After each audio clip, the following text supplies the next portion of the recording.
আগের দিনের বেঁচে যাওয়া ভাত থেকে আমি কিভাবে রেস্টুরেন্ট স্টাইলে ফ্রাইড রাইস তৈরি করলাম সেটাই আপনাদের সাথে আজকে আমি শেয়ার করব।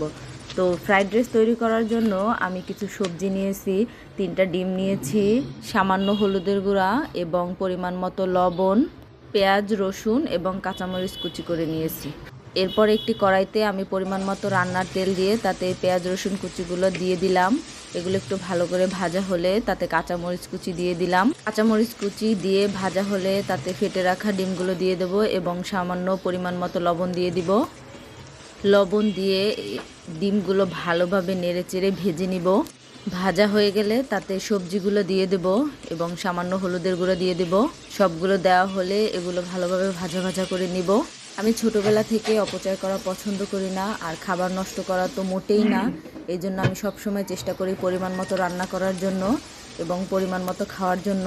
এ পর্যায়ে আমি বেঁচে যাওয়া ভাতগুলো দিয়ে দিব এবং ভালোভাবে মশলার সাথে নেড়েচেড়ে মিশিয়ে নিব। এখন একটু ভালোভাবে ভেজে নিব। দেখতেই পারতেছেন কিভাবে করতেছি। অবশেষে আমার রান্নাটা শেষ, কেমন হলো জানাবেন। ভিডিওটি যদি ভালো লাগে অবশ্যই লাইক, কমেন্ট এবং শেয়ার করবেন। ধন্যবাদ।